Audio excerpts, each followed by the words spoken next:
Well, I've spent most of my life traveling around the world searching after archaeological mysteries, lost cities, mysteries of the past, and living dinosaurs. So much of the work I do has to do with actual on-the-site investigations, plus a large part is delving into libraries and books and research. And I have a large book collection, so I do a lot of research like that. I like the idea of being an Indiana Jones kind of person, and it's a designation that I enjoy. Like Indiana Jones, I go out with a machete. I go into remote areas, often where people wouldn't normally go, and many archaeologists have never been, living with remote Indians in the jungles of the Amazon, or crossing the Gobi Desert, or going to sunken cities under the ocean. This is the kind of archaeology I enjoy. And I like reading about these things too. And therefore I write about them in my books on lost cities and in the videos that we do and take readers there. I travel around the world to various sites, many of them remote, others well-known sites, often hacking my way through the jungle with a machete and my guides, or scuba diving to a sunken city that's never been discovered before. But otherwise, much of my research is done in libraries with books and researching the subjects that I'm after. My various researches have led me around the world to giant cities in the Kalahari or the jungles of South America, diving to sunken cities on remote islands in the Pacific, or even just going to certain Mediterranean islands or remote ruins in the high Himalayas, that kind of thing. And other researchers have led me as far afield as Australia, New Guinea, and even to many libraries around the world, in search of rare books and photos that may exist of unusual sites. I've always been interested in mysteries of the past and archaeology, history, also in the natural studies like dinosaurs and cryptozoology. And as a young man, I think cartoon shows like Johnny Quest, or reading about books by Ivan T. Sanderson or Colonel Fawcett, even simply National Geographic has got me interested in traveling around the world, going to unusual exotic locations, seeing for myself the many exciting ruins and archaeological spots that exist. And I began at an early age traveling around the world when I was only 19, starting in Asia, across India into Africa, and later to South America. I worked for oil companies, and I taught English, and did odd jobs to earn my way around the world. And eventually I began writing the books that I write, which is my series called the Lost Cities series.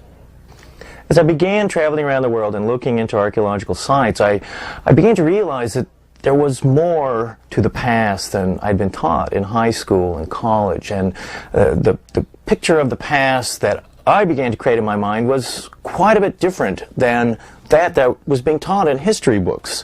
The more I found out about the unusual mysteries of the past, the more curious and insatiable my quest became for the answers to those things. One thing led to another until finally I've come to the point where I've written my Lost Cities books, which give a radically different picture of the ancient past and what it was like than that we're typically taught today. I believe that in the past, the ancient civilizations were more sophisticated than we generally give them credit. The typical scenario, say, taught in high school is that 10,000 years ago, men were cavemen. They suddenly stepped out of their caves in Samaria and Egypt and began building giant pyramids and huge monuments, all within a short space of time. I feel that there needs to be a significant correction to the timeline history that we're taught of a straight line graph of caveman to modern man, because civilization is not this linear progression. It's a roller coaster of peaks and valleys, of ages of science and enlightenment and a sudden dark age and collapse of civilization. We know for a fact that this has happened many times in the past and may easily occur again in the near future.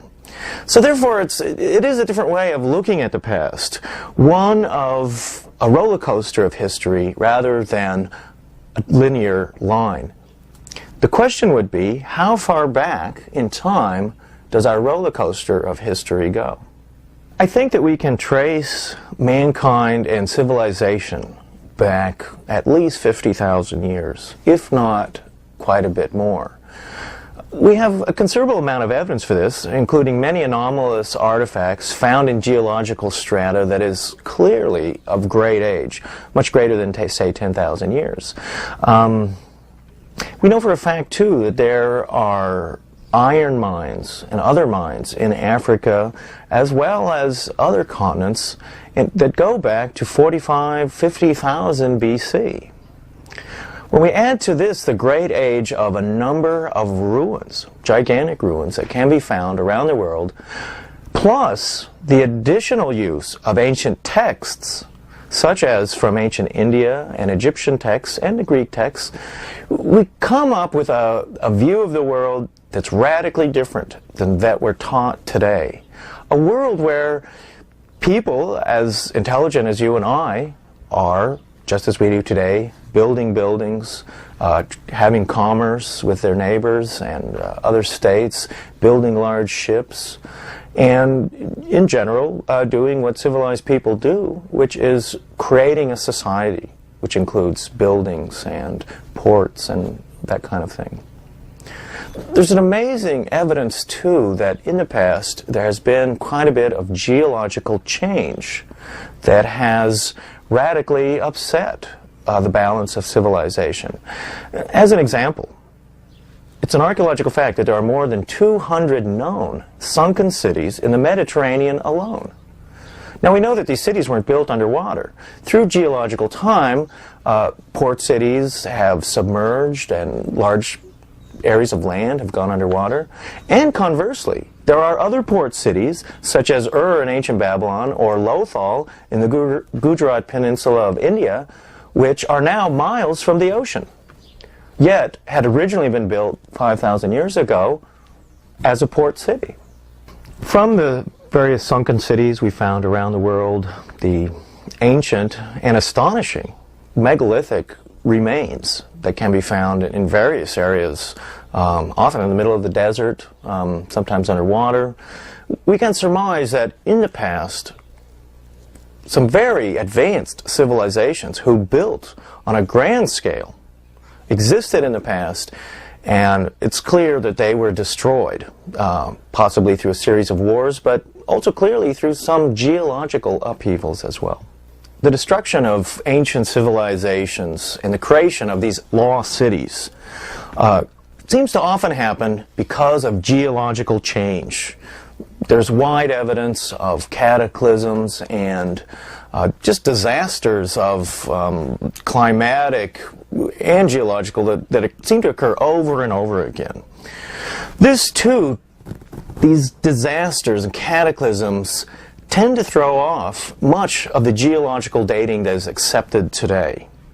For instance, it's often said that the dinosaurs became extinct 65 million years ago. You might ask, well, is this a scientific fact? The truth is, this is not a scientific fact. This is a theory, a scientific theory, and one based on the uniformitarian dating of geological strata, and thereby assigning the strata with many millions of years of age between the strata. Well, something that I might want to point out, too, that maybe leads into this, is that the dating of many civilizations is in serious error, mainly because they're much older than usually we say. Okay. I mean, like Inca stuff in South America, Mayan stuff is like that. Even they're constantly, I mean, this is traditional archaeology, constantly pushing back the dates of everything, you know, and we have this tendency to just make everything, you know, closer to us in civilization. Okay. But yeah, there is a controversy in dating, and a lot of people don't understand the nuances of dating. Like they'll say, well, of course they've carbon-14 dated these fossils or something. I mean, things are, you know, totally impossible. Like, as you said, you know, nothing can be carbon dated that's older than like 30,000 years old, really. And even that's kind of tricky. I mean, that kind of thing, you know. The dating of many ancient cultures is inexact and is controversial. Many ancient cultures are apparently much older than originally dated.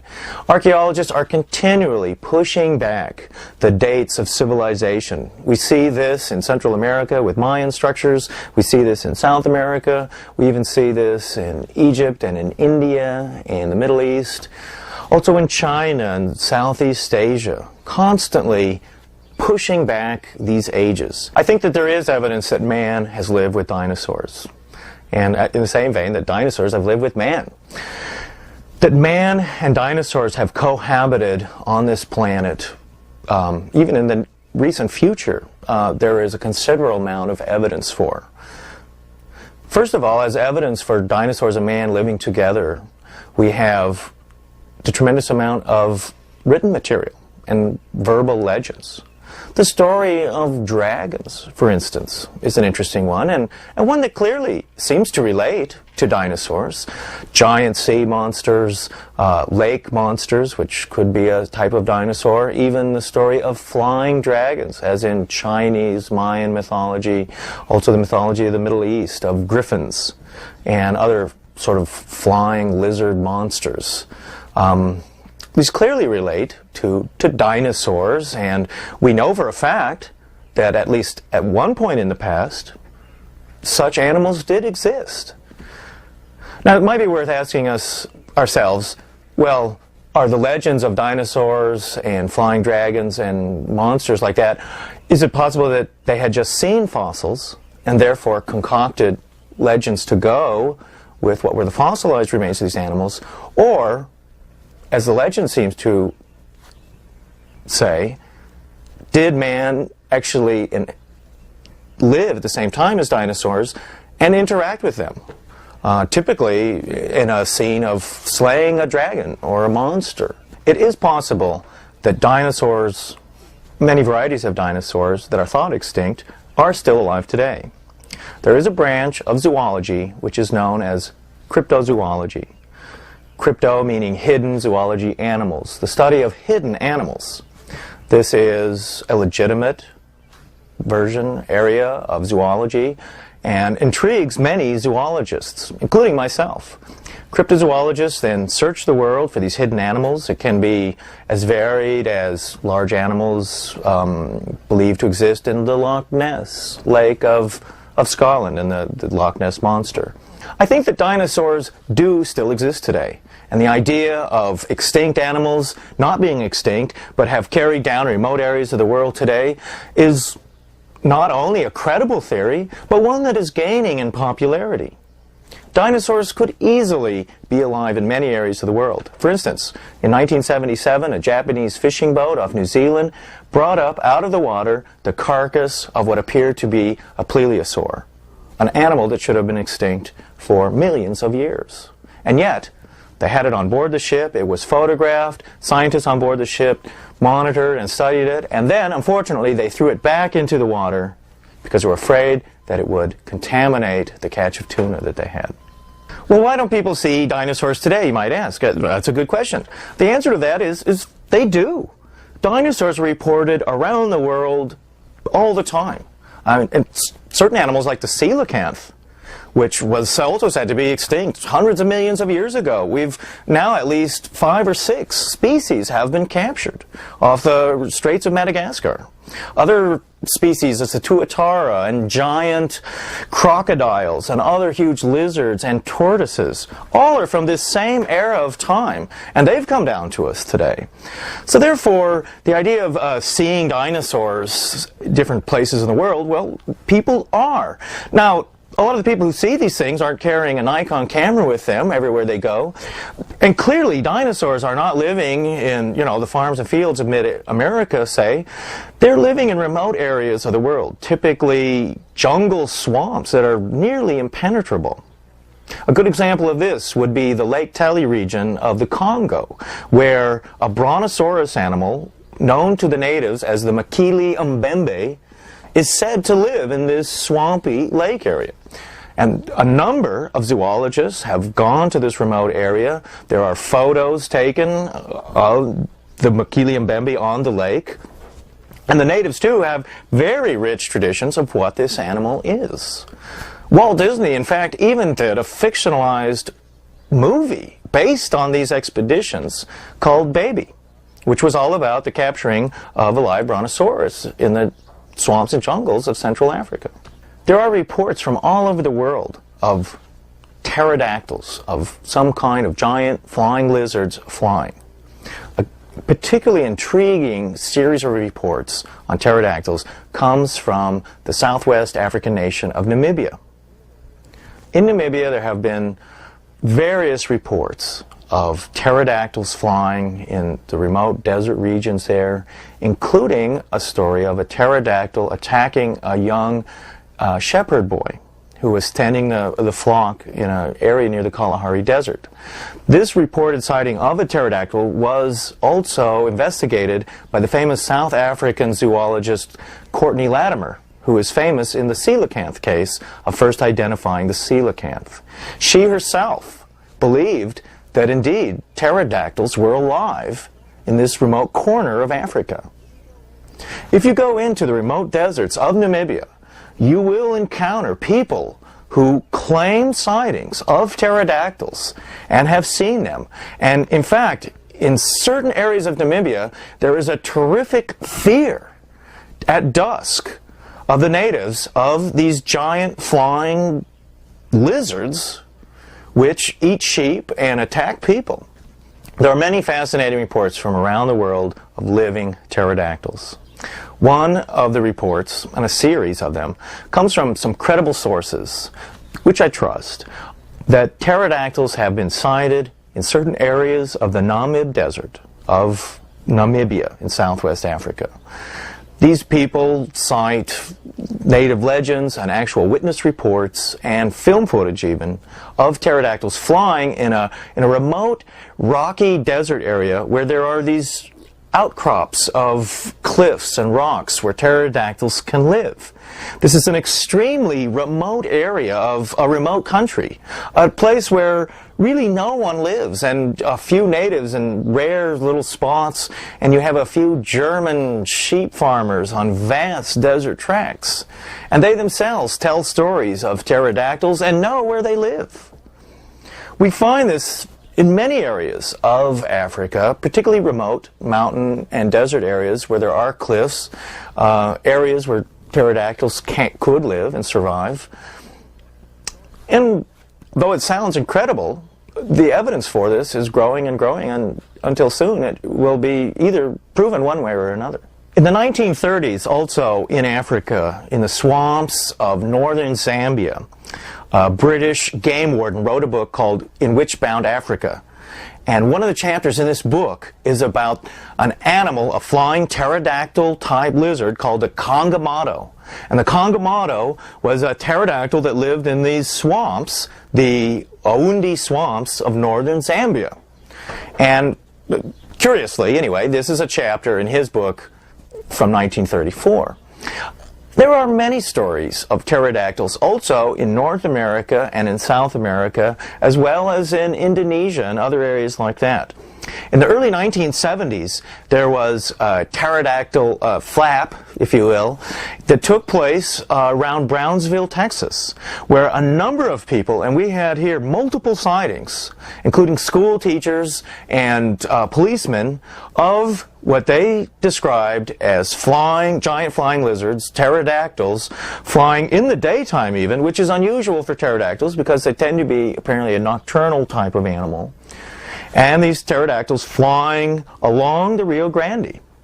Apparently, if these are authentic sightings, these pterodactyls are coming from the Sierra Madre and Sierra Oriental mountain ranges of northern Mexico. There's a famous story of a photograph in Arizona of a pterodactyl shot in the late 1800s that was nailed to the side of a barn. A number of cryptozoologists have claimed they have seen this photo, including Ivan T. Sanderson and the columnist John Keel for Fate magazine. However, we cannot locate this photo now, and we can't really be sure that it really ever existed. There's another curious story that actually takes place in Illinois, near to St. Louis, of a cliff over the river Mississippi, which the Indians, the Illini Indians in that area, according to legend, said a giant bird, like a pterodactyl, lived in this cliff, and that this giant flying lizard actually was eating people.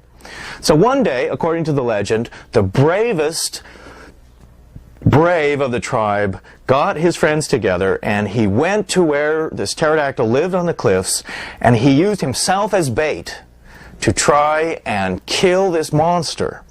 And when the pterodactyl attacked him, his friends who were in hiding jumped up, and they riddled this pterodactyl with arrows and killed the monster, which the Indians today call the piazza.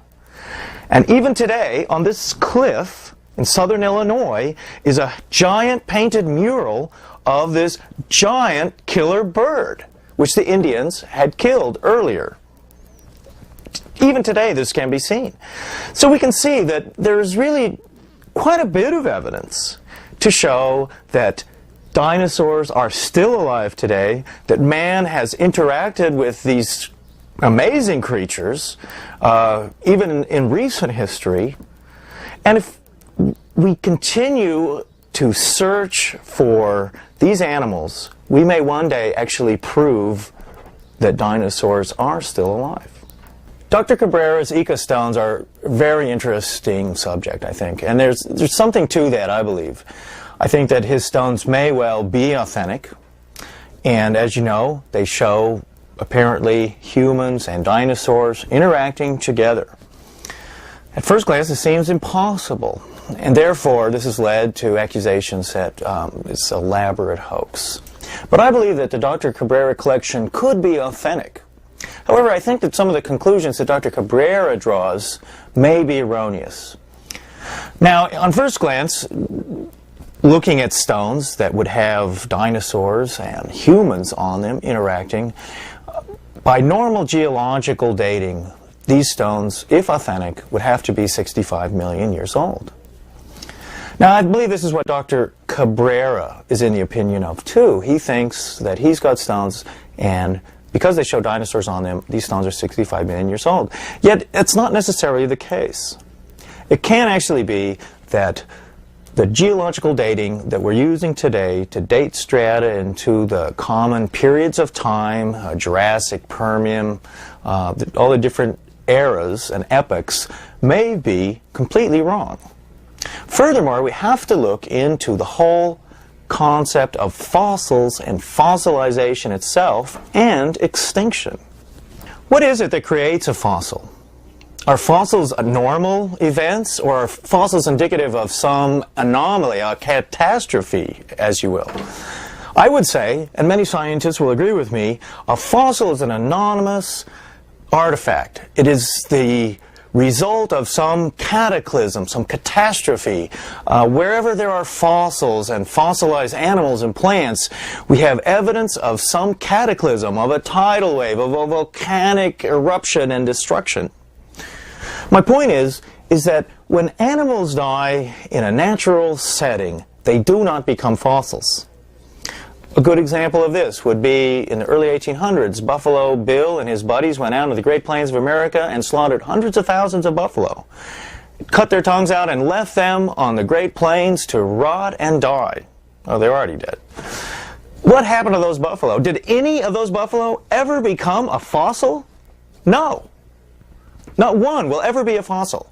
And that is because when things die, they decay and go to dust. And when you bury a dog in your backyard, he's not going to become a fossil either. What it takes to have a fossil, whether it's a dinosaur fossil or a petrified wood or anything like this, we've got to have some cataclysmic event that has not only killed that animal, but buried it under tons of gravel or volcanic ash or dirt in some landslide.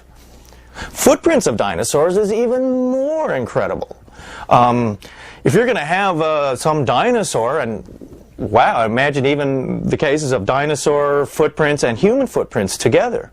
Okay, a dinosaur and the human are walking along the mud of some riverbank. Well, that mud and everything in it would have to be preserved almost immediately after those footprints were made. And that's not a normal thing of the riverbank just drying up and, during some drought. I mean, a volcanic eruption or some landslide would have had to preserve that instantly. So now we get back to the subject of geological dating and 65 million years for dinosaurs. Even the mystery of the extinction, the so-called extinction of dinosaurs. What has created that? One point I would like to make is that the very mechanism that causes and creates fossils is the same mechanism that causes the extinction of these animals. And that is cataclysmic changes, tidal waves, earthquakes, volcanic eruptions. Marine fossils are even more difficult to explain without the use of cataclysms. If a plesiosaur or a coelacanth or any kind of fish suddenly dies and floats to the bottom of a lake or an ocean or a river and lies in the silt, is it going to normally become a fossil? No, again not. It will decay, it will just go back to the gene pool of nature. So as we look at fossils, we start to see that they themselves are indicative of these cataclysms of the past. And now we can also begin to look at geological dating in a different way. One of the reasons for this would be that fossils then and the geological strata that we find them are simply assumed to have accumulated over millions and millions of years. The kind of geology we're taught today is a geology called uniformitarian geology. And this is the school of geology which tells us that geological change is very slow. It happens over millions of years. We can see the kind of changes. And therefore, when we have layers of strata, we then create a period of time that's vast in scope, covering millions and millions of years. Yet the same strata in the opposing theory of geology, which is called cataclysmic geology, that same strata can build up not over millions of years, but in just a few years, or even in a matter of days. For instance, in a tidal wave or landslide situation, a layer of gravel, clay, or material can accumulate not over millions of years, but in a matter of hours. So therefore, when we now have our ravine in North Dakota with its various strata layers, if we assume, well, this strata here would have taken 1 million years to accumulate, this strata another 1 million years, and so on, and now we pull a dinosaur bone out of one of the layers of strata, we then say, this is 65 million years old. But yet, in cataclysmic geology, that strata, rather being dated in millions of years, could be dated possibly by only thousands of years. It is quite possible that man and dinosaurs lived together, but not necessarily 65 million years ago in the past, but in a more recent time. And the solution to this would be, to explain it, is that in geological time and the periods we have, these are based on what's known as uniformitarian geology, and a kind of geology that assumes extremely slow, steady rate of geological change and stratification. However, in the opposing theory of geology, which is called cataclysmic geology, we have geological change happening in a much faster period of time, with cataclysms and stratification occurring not over millions of years, but just in a matter of days. If cataclysmic geology is a more correct view of the way our planet works geologically, what we would then have is a tremendous compression of the periods of time that are talked about with dinosaurs, where suddenly 65 million years of stratification is compressed into just maybe 2 million years or something like that. And so therefore, dinosaur fossils that are said to be 65 million years old, and this is a date that's totally arbitrary, there's no carbon dating or any other sort of scientific so-called dating with these fossils, but merely the date associated with them is where they're found in the strata. There's no exact scientific way of dating the fossils of dinosaurs. There's no scientific meter that suddenly points to 65,000 or 65 million years, or any date. The dating of fossils right now, say at 65 million years old, is something that comes from the stratification of the layers of geology. There's no exact meter that's pointing to a date 65 million years old. Rather, it's guesswork based on uniformitarian geology, the geological theory that says that stratification and layers of Earth come slowly over millions and millions of years. Yet, in the opposite theory of cataclysmic geology, we now have an explanation for the stratification of the Earth, which happens in a much more rapid period of time.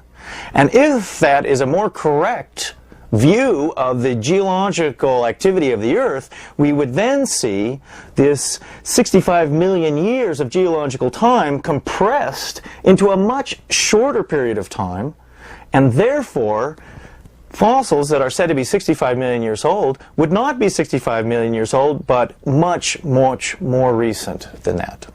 The Acambaro collection, found in Mexico in the 30s and 40s and excavated in the 50s, is an amazing subject.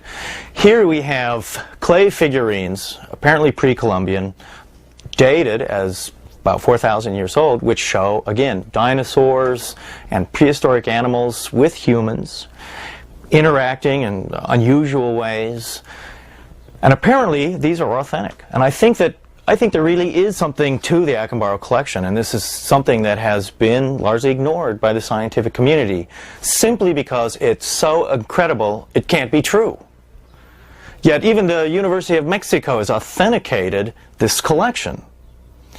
Now the dating, again, is very crucial to the Acambaro collection, because here we have ceramic artifacts that can be dated by known scientific methods. And rather than being recent hoaxes made in the last 50 years for some unknown purpose, I mean, they have proven that these are ancient ceramic pieces. And yet, they show the impossible, which is dinosaurs. Now, if we relate the Acambaro collection with the stones of Dr. Cabrera in Ica, Peru, we have an interesting paradox in that both are showing dinosaurs and humans interacting, yet Dr. Cabrera is claiming that his rocks are, of course, 65 million years old, because that's when dinosaurs became extinct. While controversy in Mexico, the Acambaro collection, we have similar evidence of dinosaurs and people together, yet it's clear that the Acambaro figurines are not 65 million years old, but rather 6,000 years old, give or take 1,000 years or so. I think that this is a more correct system of dating, and this fits into the cataclysmic theories which I believe in, which is that the geological change and even the dating of these fossils is from a more recent time than ours and doesn't go back the 65 million years. The Acambaro collection in Mexico is fascinating and just as interesting as Dr. Cabrera's Ica stones in Peru. We have with Acambaro figurines made out of ceramics which can be dated by a known scientific process. And the dating for these is something like 6,000 years before present, making the Acambaro figurines astonishing in the sense that they show dinosaurs and people together, yet it's from a time point that's manageable to us, 4,000 years BC. Now, if we contrast this with the Dr. Cabrera's Ica stones, which he believes are 65 million years old, simply because that's when dinosaurs are said to have become extinct, we find that the Acambaro collection is actually lending credibility to the Ica stones. Yet, it's clear that the Acambaro stones are not 65 million years old. And I think that this is more the correct dating of these artifacts, and that most probably the stones of Ica are also from about the same time period, say 4 to 5 to 6,000 years ago. Perhaps the solution to the paradox of dinosaurs and men being together can be explained by the Acambaro collection and the Ica collection, and the cataclysmic dating and a change in the whole geological scale, where we see that what's causing extinctions is these cataclysms. It's also creating the fossils. The geological time scale is compressed, and therefore amazing discoveries such as the figurines at Acambaro can be authentic. The dating absolutely correct on them, and dinosaurs did in fact come down right to that period in time. And similarly, Dr. Cabrera's stones in Ica would be authentic as well, but not 65 million years old, but more along the same dating as the Acambaro collection, 6,000 to 7,000 years old. I think that one of the solutions to the paradox of dinosaurs and people together and the vast discrepancy in time, the whole timeline of millions of years versus only thousands of years, can be explained in a cataclysmically geological view of the past, where rather than geological events taking place over millions of years, they take place more quickly, and what is a million years on a geological time scale is in fact only, say, 1,000 years. And therefore it's going to bring all this dating much closer to us and make it possible so that in a scientific way man and dinosaurs can have existed together in the past, and in fact dinosaurs can still be alive today in small numbers in remote areas of the world.